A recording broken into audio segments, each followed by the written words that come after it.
solo bela mingi négligence ya bana. Négligence ya bana, maman, papa, bonne. Boy. So ba tie wana za la surveiller na bana. Ye penane lamba. Kema mutolo. Ye mwana wa simbe lamba. Kema mutolo. Falende koko bakata ko. Me mwana mwasi oyo. Azui mwana oye moko amoni pasa mimie 9 mois. Après, moi la on basali grâce à Boti, abimisi moi la on azingi la kata chassa market. Kangi la kata chassé. Heureusement ça me pas boya ki moi la wana kufa. Lelo moi la wana azan vie.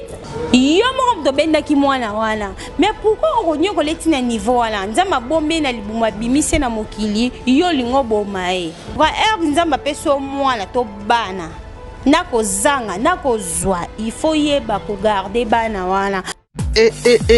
Aye, mama oyo ayebi kofana na bana, mama malamu, tala evandeli na ye, mwasi ya motema pembe maboko pembe, la reine Nzinga, mama oyo ayebi kosolola, balobi to s'abonner, biso nyonso na kati ya chaîne na biso, soki o raté etali yo, o na yokaki te, o na monaki te, tala ye wana mama kitoko, evandeli malamu, la reine Nzinga.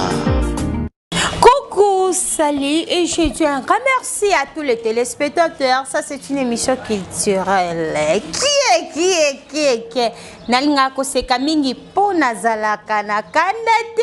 Ah oui. Je dis encore un grand merci Nabino tout bozasko branché pour la kolanda émission ya lelo ko zapete yo s'abonner kaka massivement pour esalanga ba bien. Taka mona za présente Nancy Dora Mikolo binomo bozo benganga poupée riche nazalaka na Guyama Ngusta yo bakselanga lisu mwasi mbinga po esalanga ba bien babiki tako pelenge wapi kie Nanga koseka mingi po nazalaka na kandate. Je dis un grand merci à mon boss, autrement dit la patronne, la reine Nzinga. Moi so alonga bituma la kati ya Bundes. Moi ça makasi na kati ya Berlin. Likunya te na la reine Nzinga. Ya mutu aza bambongo na ye. Fallait pas koyokola ye likunya. Balbi moi ça mbongo wapi. Rapidement, je dis encore un grand merci à Maman Marie. Maman Marie, maman Oya Bota la reine Nzinga. Autrement dit, Maman Marie Kitoko. Ou mais là vraiment la musala Kitoko sala. Ya robote la biso la reine Nzinga. Je dis encore un grand merci à Papa Garcia Lubanjadio. Papa Oya Bota la biso la reine Nzinga. Je dis encore un grand merci à Feliciano Lubanjadio. Vous me la vraiment l'angwende na yo. Autrement dit, moto moko bien. Pourquoi pas Jokanga Champagne, autrement dit moto moko bien. Je dis encore un grand merci à Zico Garciano. Son appel sur mbotete na mona lwa la sali lisuma muneno wapi. Zico Garciano mokonzi ya bazombo na kati ya Belgique, autrement dit hollandais noir. Veut dire mokonzi bazombo zalaka moko. Zico Garciano mobala pembe mobala kota nanda kote mobala zanga lisumu. 007 Maku Mavinga moto moko bien. Quand le belé manga passe n'est que bozo diana banda ku bozo zela lo na si do ko panza teke ser quoi. Au pesa bilengi ser quoi. Ah oui, lelo nazanga moko la plateau, nazana invité te na ko panza teke ngamoko.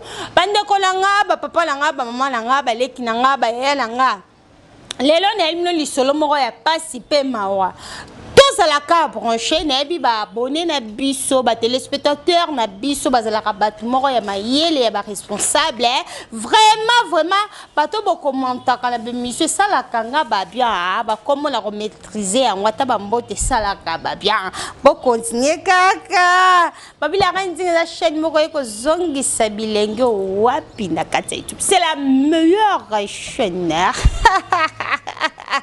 osekalanga epesa bino bolinganga kanda wapi oui bino nyonso boza ndenge moko sauf nga non si dora bandeko ezalaki na famille moko famille eza composé na papa mama bana mwana mwasi wala azalaki femme mariée azalaki na bana na ye mibale azalaki na mobali na ye ka ndenge ezalaka mibale oyo basalaka ere moko esengaka mission de service mobali bayaki kwamite ye Steve Pro na ye boza mayele na kamera talaka so na bimaka liso mbenzolo bo grâce na yo Steve Pro pro wana ngam na bakiselaka yo parce que ozalaka professionnel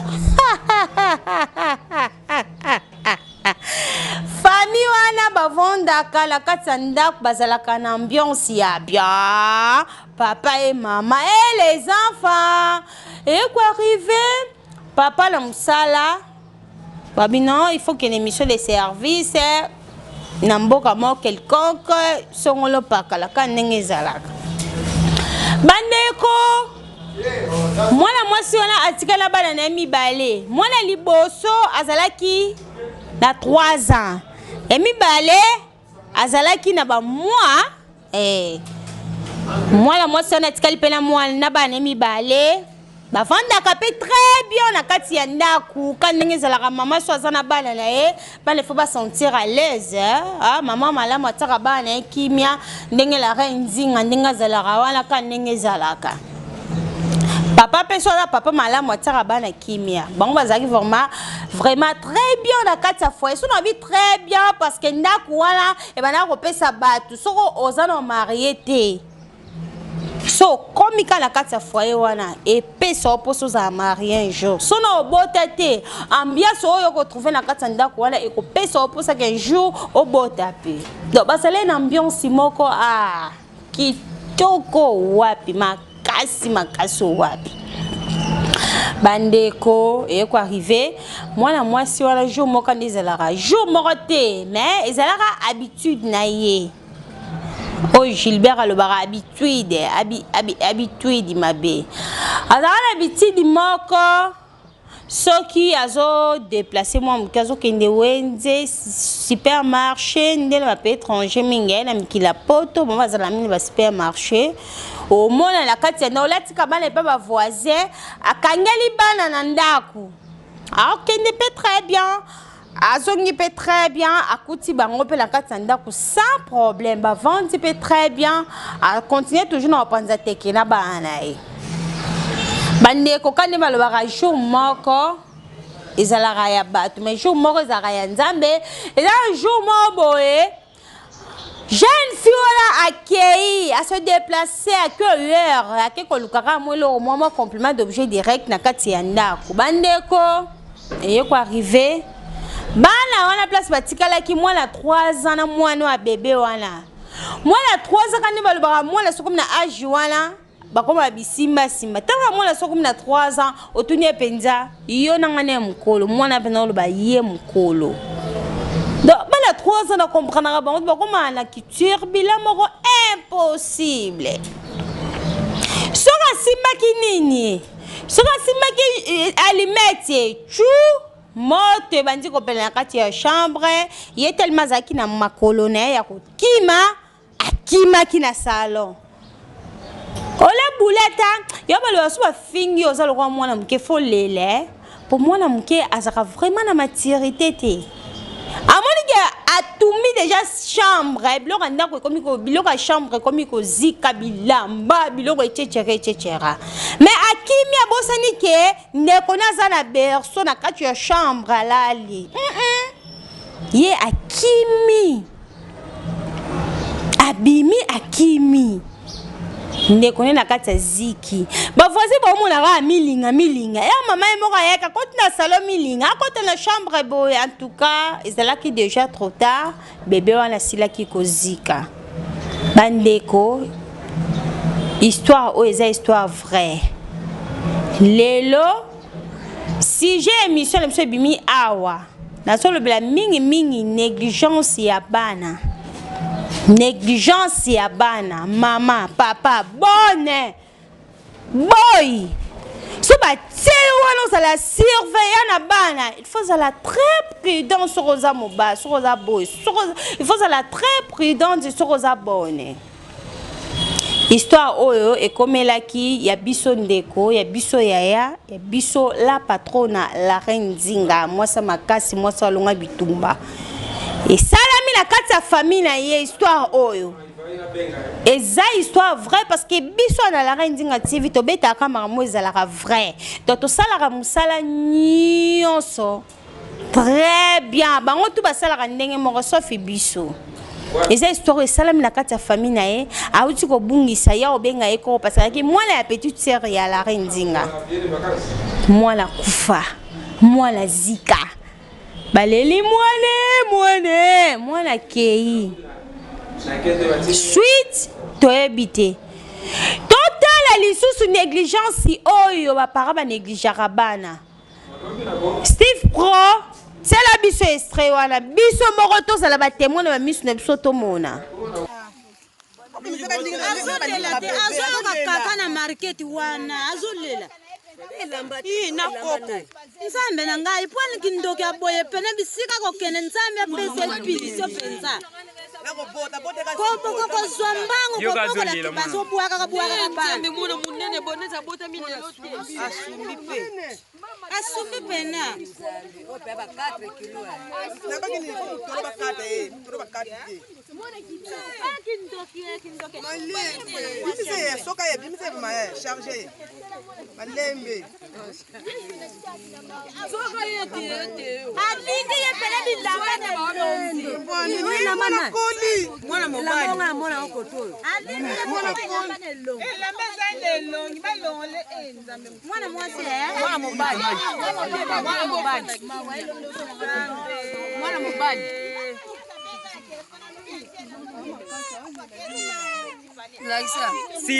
Simba yene lamba ndoki akange pene lamba keba mutolo imona ngwa simbe lamba keba mutolo balende koko bakata ko longole lamba nelo longole lamba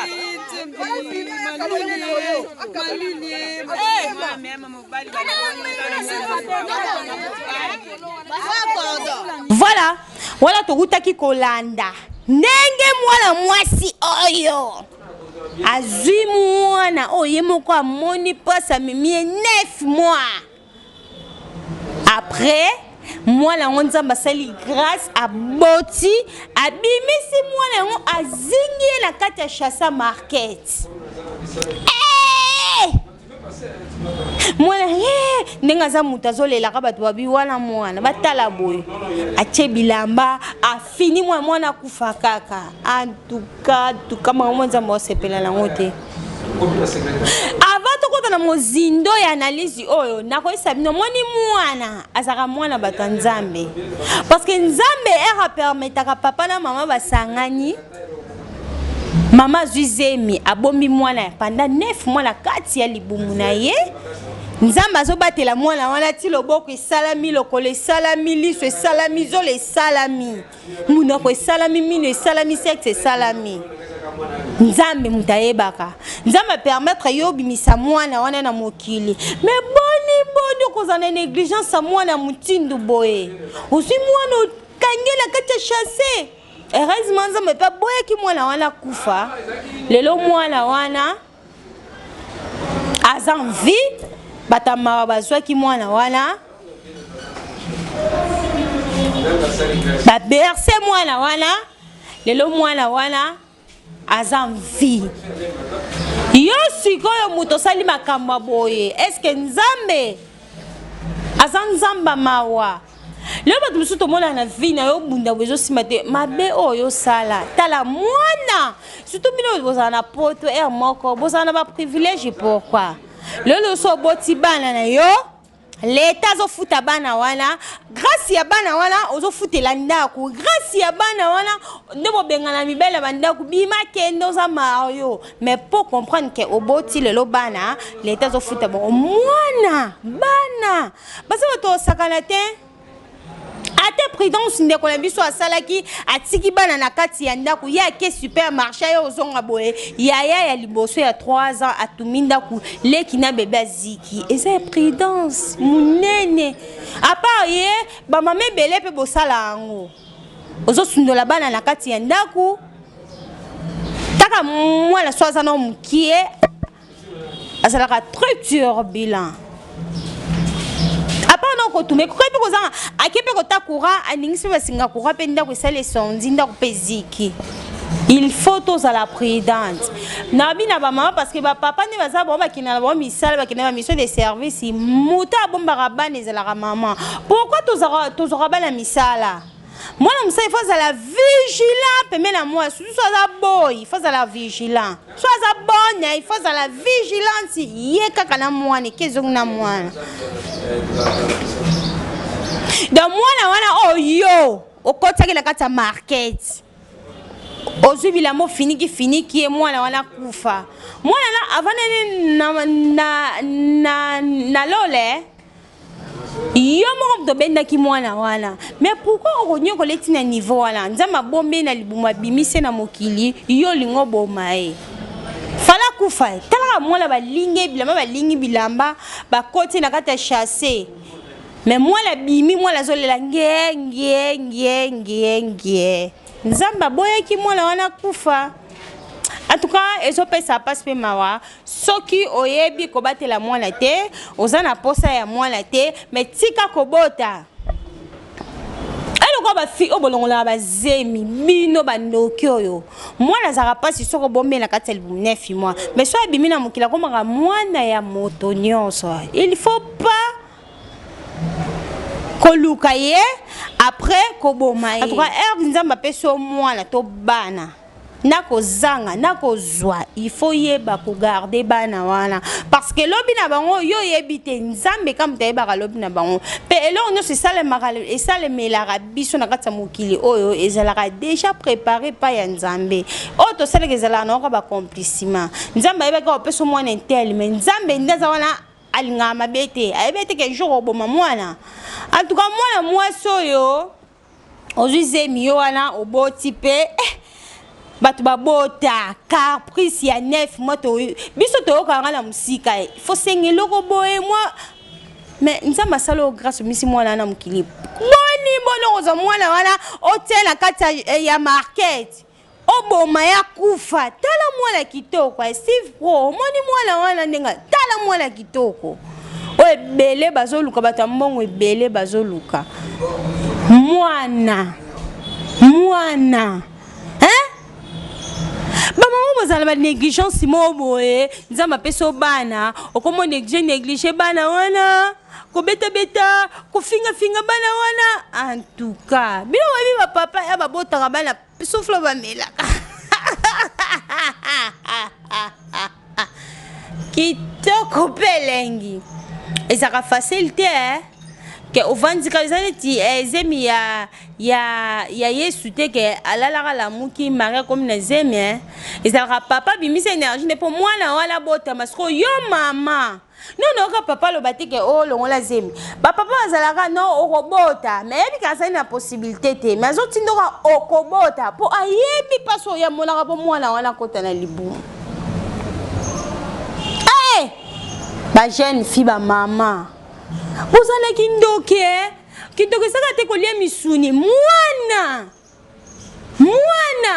okutu auti kotumba mwana bebe na kati ya ndako petite sœur ya la patronne à la reine Ding ezalaki na ora par erreur parce que asala kane déjà yango ava bima asundoli bana asundoli c'est trop dur atiki bana na kati ya ndako yaki mon le supermarché era koya akokuta bango façon ya tikela ki bango mais kande baloba satana pasaka musika te jour wana ya akuti mwana ya bébé ziki ezaka horaire et puis ça sko bino ba misuso botikali bosala ba je wala ke obimo kangeli bana ndako ke libana et puis sabino sko conseil et koza malon mingi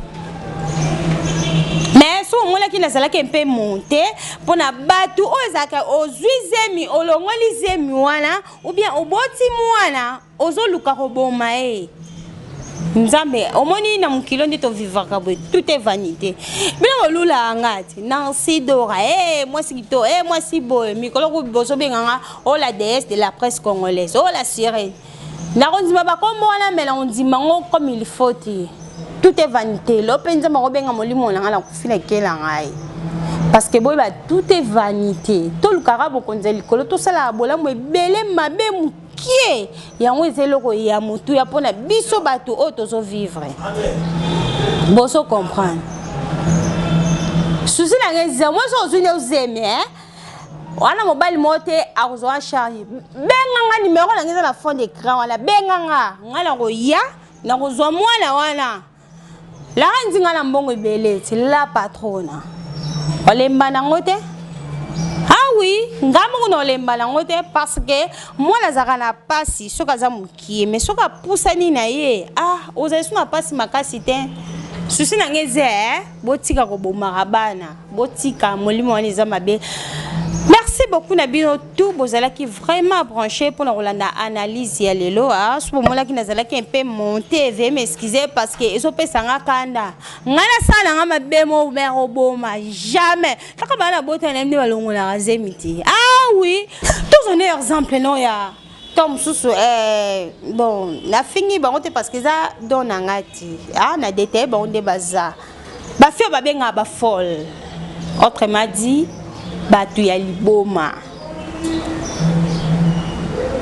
soki azwizemi deka boti azolengela mwana ni ofe musu bazalaka ndekola biso ya liboma boti mola kito foto yiba mwana boyiba mwana ezaka faire Steve Proyebi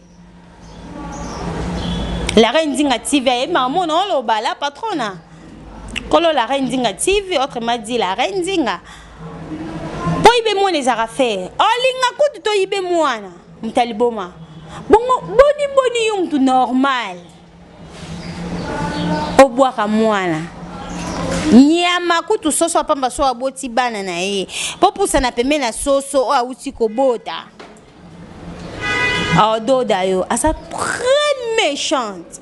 Pona bana En tout cas, les camoufles ont passé sur passe tous aux nyons à la moelle n'engagez mort non les salati. Pota. Je m'en la tika na orphelina. So bot que na orphelina tika et pas na sidora encore là. Un jour, on se peut valeur que na la moelle. Yo ba tu ba bota te pas so ba monara so zangi moana. Moni mona mninga zoleka o kaposa robota mais nzambe na pesi parce que kobota za chaque chose à son temps. Nzambe ya temps pe circonstance. Ce qui temps ne pesami na circonstance wana obota. Ba te belé ya mbongo balela anga kobote. Sko yo nzamba salo grâce au boti mama. Pona yo koma tina niveau ya oboma mwana. Pour les aider pour ça moi la kufa pour la bas kundaye mais nzambe va permettre te moi la wana à confiter ba yeux pe à ça envie bon ça comprendre en tout cas nazo kana pour ça rolela merci kaka na bino nyos bozala qui branché pour na rolanda émission ya lelo na remercier à kabino ya trop parce que na boya ka kozala grâce ya on a remercier bino ya trop na fidélité bozala ki nango pour na rolanda émission ya lelo ya malamu to copier ya mabeto boa kapo et ça langa ba bien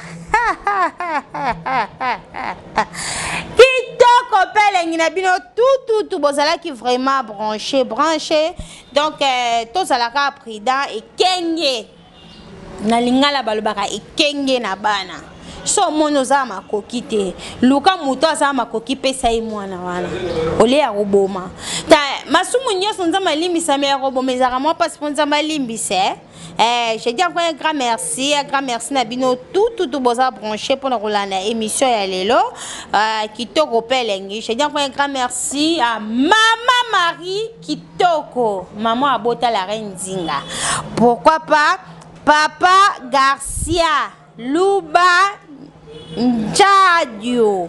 Luba Njadio, papa moko bien. Pourquoi pas Feliciano Luba Njadio, moto moko bien makasi wapi. Merci beaucoup. Sur mon émission les cas qui père espérer c'est là si qui toko c'est bien. Grâce à caméraman moko bien, réalisateur moko bien na kombo ya Steve Pro. Voilà, tu écoutes la prochaine émission et le ngolanga moko na Sidora. Bye. Aye. Mama oyo ayebi kofana na bana, mama malamu, tala evandeli na ye, mwasi ya motema pembe maboko pembe, la reine Nzinga, mama ayebi kosolola. Balobi to s'abonner biso nyonso na kati ya chaîne na biso soki o raté etali yo o na yokaki te o na monaki te tala ye wana mama kitoko evandeli malamu la reine